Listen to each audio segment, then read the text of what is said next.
Bonjour, donc je voudrais analyser avec vous une problématique qui est une problématique très très intéressante en droit de la sécurité sociale, qui est celle qui a trait à l'état pathologique préexistant. Et vous allez voir, en fait, c'est une problématique qui est apparue en droit de la sécurité sociale dans les années 60, qui ensuite est réapparue, entre guillemets, en droit de la responsabilité civile délictuelle, et qui suscite encore, à l'heure actuelle, une appréciation très délicate et parfois pas tout à fait bien maîtrisée par les juridictions de sécurité sociale, notamment pour ce qui est de l'appréciation de l'existence d'une rechute ou bien de l'évaluation d'une incapacité permanente. Donc voilà un peu le plan, entre guillemets, de cette vidéo. Et commençons donc par le droit de la sécurité sociale, et je vous mets ici en fait une citation du professeur Dupérou. Et cette citation, en fait, je l'ai découverte quand j'avais 22 ans. J'ai commencé à faire des pourvois à la Cour de cassation quand j'étais à la fin de mon Master 1. Et un des tout premiers dossiers qu'on m'avait donné, c'était un dossier qui portait justement sur cette question de l'état pathologique préexistant. Et donc faut imaginer qu'à l'époque, il n'y avait pas Légifrance, etc. Donc il fallait encore faire des recherches dans des revues papier.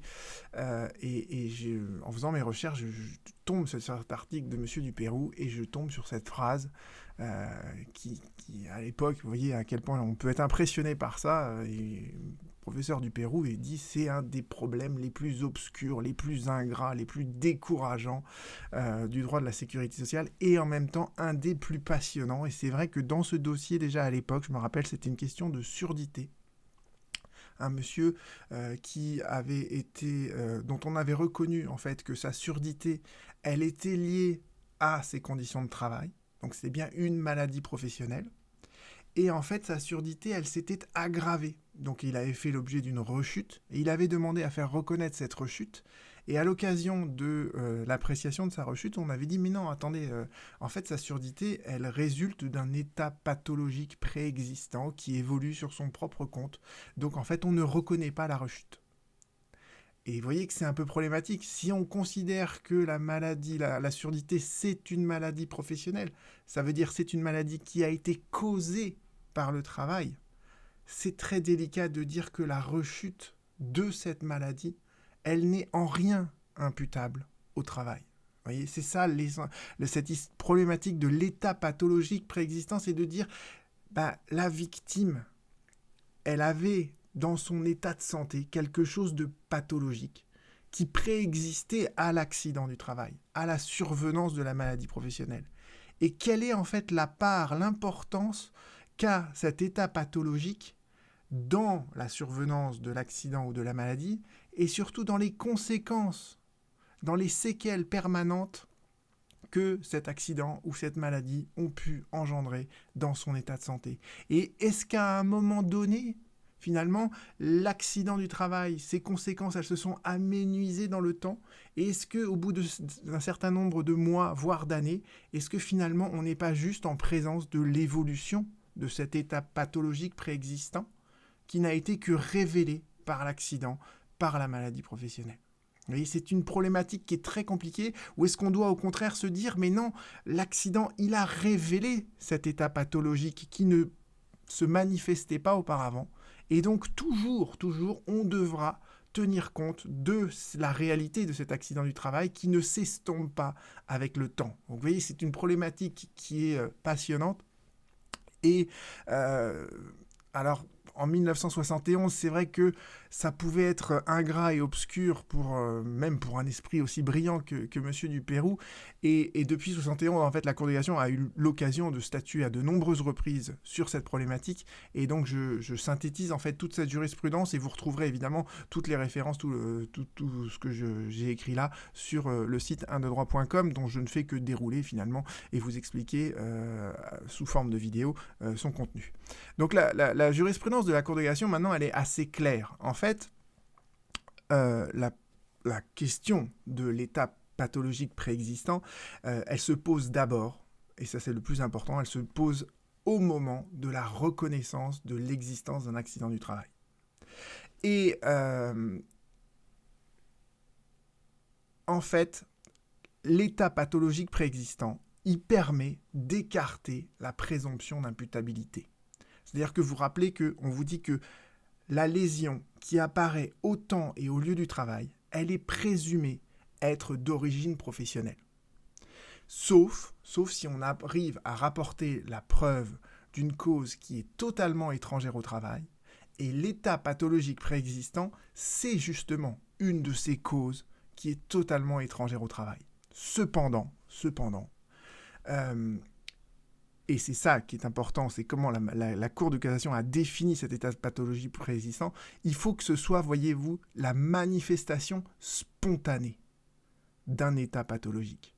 Il faut impérativement que cette manifestation spontanée, elle n'ait pas été provoquée par les conditions de travail. Dès lors que les conditions de travail ont joué ne serait-ce que le plus petit rôle dans la manifestation de cet état pathologique préexistant, alors cette manifestation, elle n'est plus spontanée, elle est en partie causée par les conditions de travail et ça suffit pour qu'on reconnaisse l'accident du travail.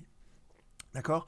Il faut donc, nous dit la Cour de cassation dans ses arrêts les plus récents de la deuxième chambre civile, il faut donc que l'état pathologique exclue totalement, d'accord, le rôle causal du travail dans l'accident.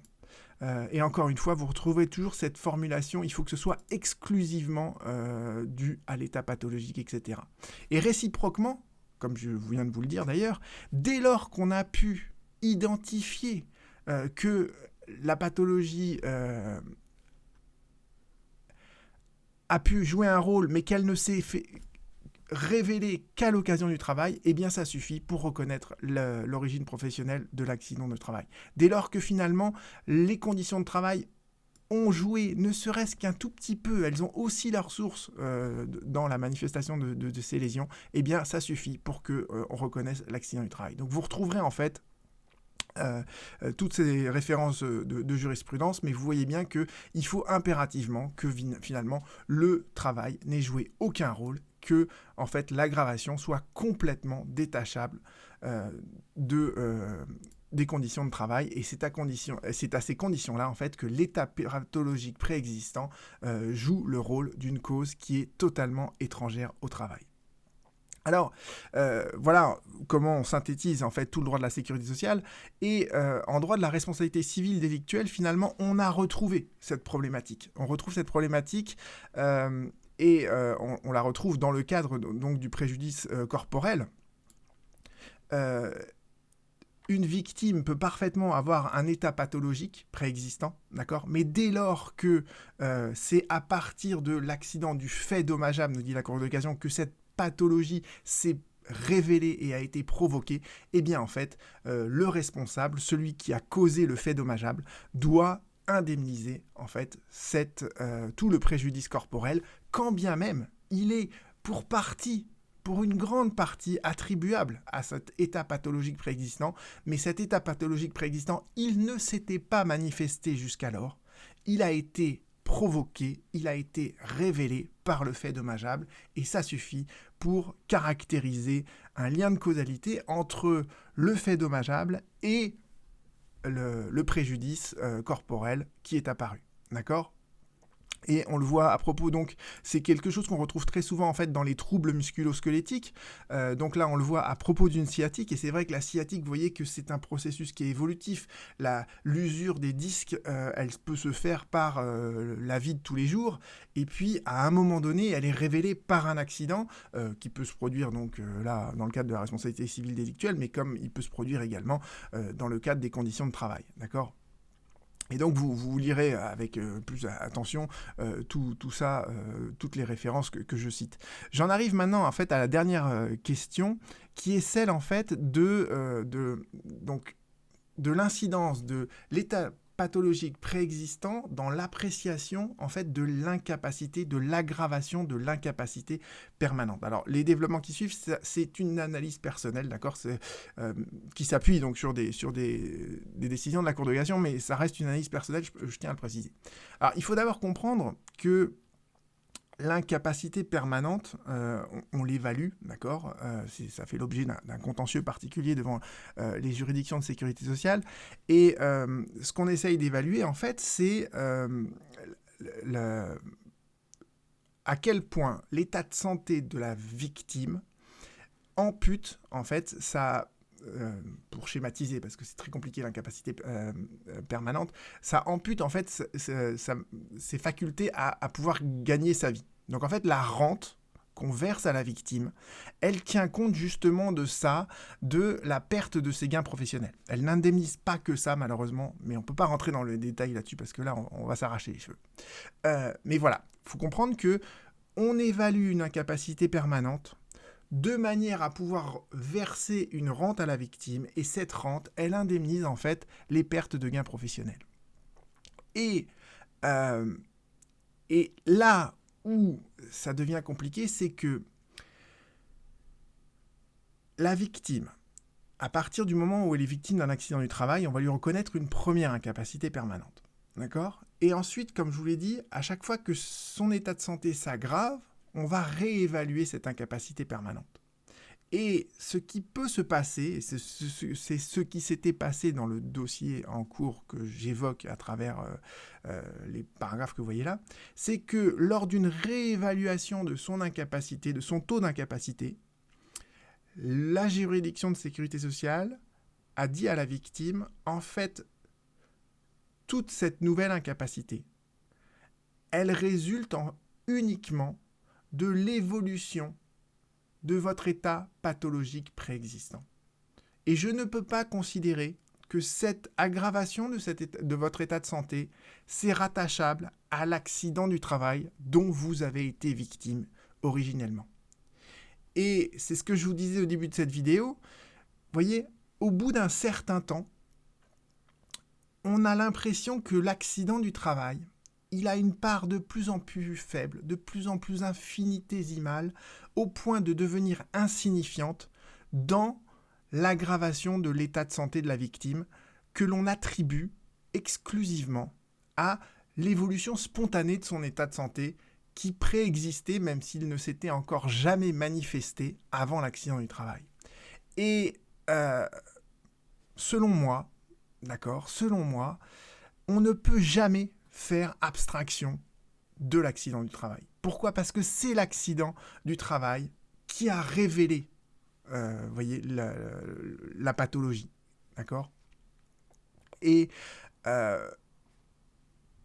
si on raisonne à l'envers, voyez, s'il n'y avait pas eu cet accident du travail, alors peut-être que cet état préexistant ne se serait jamais révélé.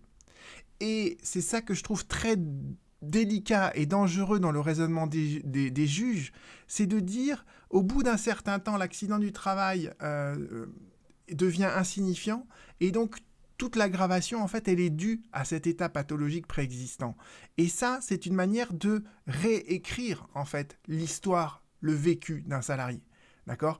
Il a été victime d'un accident du travail. Et on ne peut pas faire comme si cet accident du travail n'existait pas. On ne peut pas en faire abstraction parce que rien ne dit que l'état pathologique préexistant se serait révélé à un moment donné ou à un autre.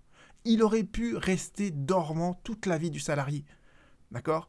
Donc, voilà, j'ai déjà vu plusieurs fois dans les 20 dernières années cette problématique apparaître. C'est une problématique qui, voyez-vous, est assez délicate et le plus tragique dans l'histoire, en fait, c'est que la Cour de cassation ne veut pas entendre parler de cette problématique. C'est-à-dire qu'en fait, j'ai fait un pourvoi sur cette question et la réponse du conseiller référendaire à la Cour de cassation qui examinait le dossier a été « ça relève de l'appréciation souveraine des juges du fond ». Sauf que non. Enfin, vous voyez, c'est une question qui est absolument juridique. Mais malheureusement, la Cour de cassation ne veut pas rentrer dans ce genre de considération.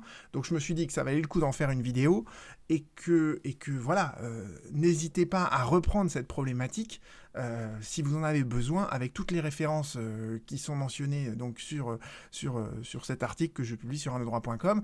Voilà. Donc c'est une question qui, à mon sens, est effectivement, comme le disait Dupérou au début, c'est une question qui est passionnante, c'est une question qui n'est pas évidente à comprendre et en même temps, voyez, en droit de la responsabilité civile délictuelle, c'est absolument établi, incontestable, que si c'est le fait dommageable qui va révéler le préjudice corporel, eh bien, les conditions de la responsabilité civile, elles sont réunies. Quand bien même il y a un état pathologique préexistant. Mais cet état pathologique préexistant, il n'a été révélé que par le fait dommageable. Eh bien, ça devrait être la même chose en droit de la sécurité sociale, sauf qu'en droit de la sécurité sociale, vous avez cette dimension temporelle qui est très importante. Un accident du travail, il peut produire des séquelles qui sont irréversibles. Il peut engendrer progressivement une dégradation de l'état de santé jusqu'à la fin de sa vie. Et voilà, malheureusement, l'écoulement du temps fait que parfois on oublie, dans notre appréciation rétrospective de ce qui s'est passé, on oublie que tout est résulté au départ d'un accident. Et on en arrive parfois à cette idée complètement, à mon sens, absurde, de se dire, mais finalement, on va gommer cet accident du travail, on considère que plus rien n'est rattachable à cet accident du travail, alors que cet accident du travail, il est à l'origine de tout. D'accord ? Il est à l'origine de la révélation peut-être d'un état pathologique préexistant, mais cet état pathologique préexistant, il a été révélé par l'accident. Et c'est ça qui, à mon sens, est quelque chose dont on ne peut pas faire abstraction. Je vous remercie pour cette vidéo qui était sans doute très, très, très, très technique. N'hésitez pas à me poser vos questions en dessous si vous en avez d'ailleurs.